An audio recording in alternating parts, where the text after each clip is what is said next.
Assalamualaikum warahmatullahi wabarakatuh. Kami di sini akan membahas tentang LGBTQ, lesbian, gay, biseksual, transgender, and queer. Apa itu LGBTQ? LGBTQ adalah singkatan dari lesbian, gay, biseksual, transgender, and queer. Istilah LGBT mulai muncul kurang lebih tahun 1990-an dan awalnya digunakan untuk menggantikan istilah komunitas gay yang ada saat itu. Sejak ditemukan istilah LGBT, maka komunitas ini tidak hanya mewakili gay saja, tetapi juga lesbian, biseksual, dan juga transgender. Istilah queer yang mengacu pada individu yang masih meragukan orientasi seksualnya, sering ditambahkan di belakangan LGBT dan menjadi LGBTQ. Istilah ini baru muncul setelah tahun 1996. Namun, hingga saat ini LGBT adalah istilah yang masih tetap lebih populer dibandingkan dengan LGBTQ. Arti dari lesbian yaitu sebutan untuk wanita yang memiliki orientasi seks terhadap wanita.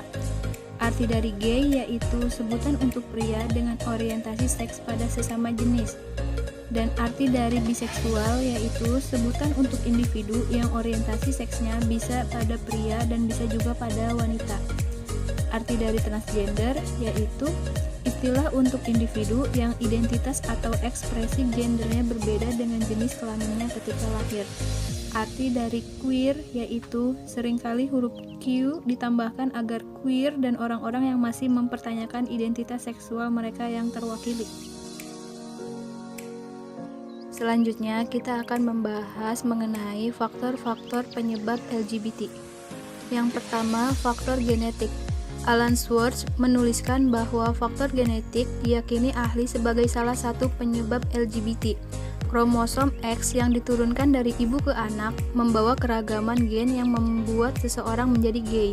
Kajian-kajian terkait faktor genetik tersebut sebagai penyebab orientasi seksual seseorang dalam LGBT dibuktikan oleh 50-60% responden yang berpartisipasi. Kedua, faktor biologis dan hormon. Alan Swartz juga menuliskan faktor biologis turut menjadi penyebab homoseksual dan biseksual dalam LGBT. Ibu yang melahirkan lebih dari satu anak laki-laki beresiko memiliki anak laki-laki gay di antara putra-putra yang ia lahirkan. Menurut ahli, saat sang ibu melahirkan anak laki-laki yang lebih tua, fenomena biologis terjadi pada dinding rahimnya.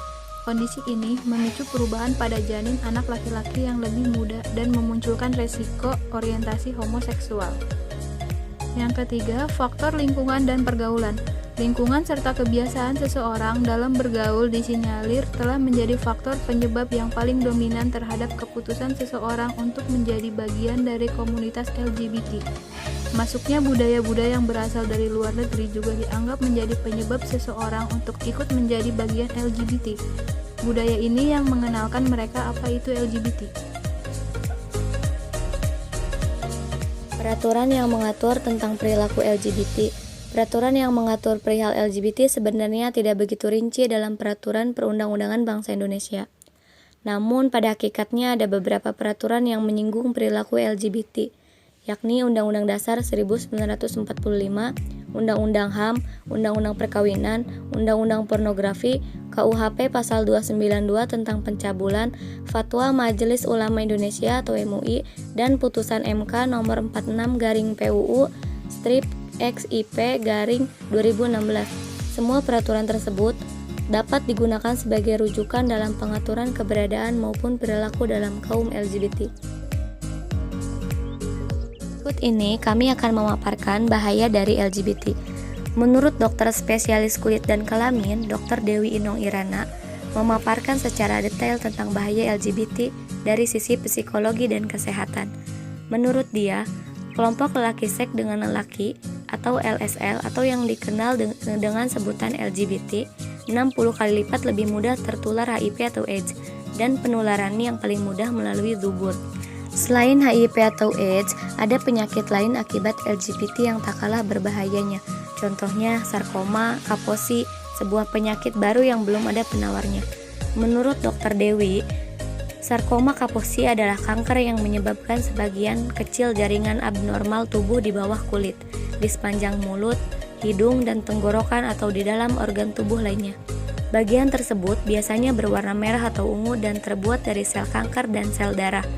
Dr. Dewi Inong juga mengatakan, tidak ada satupun agama yang memperbolehkan hal itu, sebab dampak perilaku tersebut sangat buruk bagi kesehatan.